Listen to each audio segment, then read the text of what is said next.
Chers amis, bonjour. Je suis le père Armel Otabela. Il y a beaucoup de bons livres, mais on ne sait pas tout lire à la fois. Il faut donc opérer des choix. Je voudrais proposer une lecture que j'ai faite récemment. C'est le livre du père Auguste de Bourg, intitulé Prière en famille, mission impossible, point d'interrogation, avec pour sous-titre Petit guide pratique tiré de l'expérience des familles. C'est un véritable cadeau pour la vie de prière des familles qui a été publié récemment à la fin de l'année 2022. Dans ce livre, Prière en famille, le Père Beau, prêtre catholique du diocèse de Paris, offre un outil précieux et pédagogique pour aider les familles dans leur vie de prière. Ce qui est formidable dans ce livre, c'est qu'il a été écrit avec la contribution des dizaines de familles dont on retrouve le témoignage sur l'expérience de prière familiale au long des pages. Dans les deux premiers chapitres, le Père Bou répond aux questions pourquoi et comment prier en famille.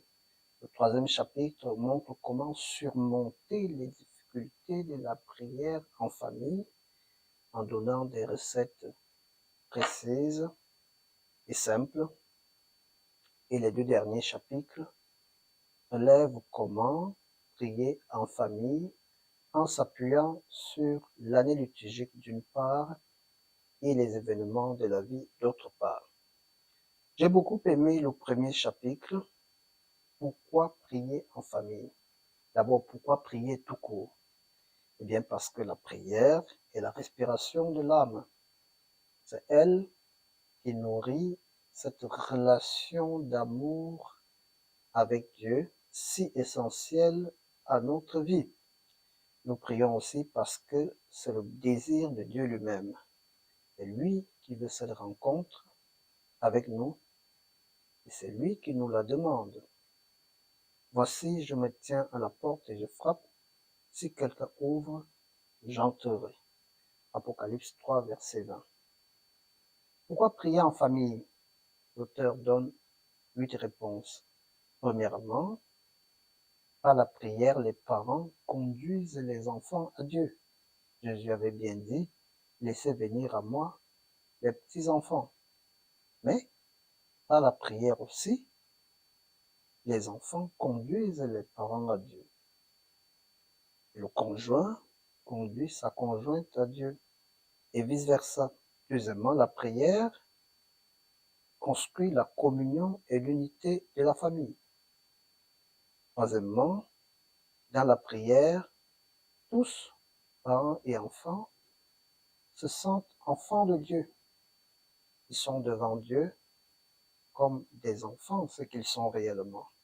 On apprend alors à se tenir en enfant de Dieu devant Dieu notre Père. Concrètement, dans la prière, chacun est accueilli comme il est et chacun peut s'exprimer, exprimer ses dons, ses talents, exprimer ses centres d'intérêt. C'est donc un moment de partage. Sixièmement, la prière, c'est un lieu de pardon, si essentiel dans la vie familiale. Septièmement, dans la prière en famille, la famille s'ouvre aux détresses du monde et sort donc de la tentation à s'enfermer sur elle-même comme dans un ghetto. Enfin, huitièmement, la prière familiale offre un cadre irremplaçable pour célébrer et faire mémoire. Pour terminer, vraiment dans ce livre, on trouve partout beaucoup de recettes concrètes pour la vie de prière. J'ai beaucoup aimé la proposition d'un schéma de prière familiale résumé à la page 74. D'abord le signe de la croix, un temps de merci qui peut être enrichi par un chant de louange. Ensuite vient un temps de pardon, suivi de la lecture de la parole de Dieu. Et on termine avec les intentions pour offrir à Dieu ce qu'on porte, puis le Notre Père, le Je vous salue Marie et la bénédiction. D'ailleurs, quelques formules de bénédiction sont proposées. Ce livre peut constituer en lui-même une bénédiction pour toute la famille. On peut le commander en ligne facilement. Merci pour votre écoute. À bientôt pour une autre proposition de lecture. Que Dieu vous bénisse.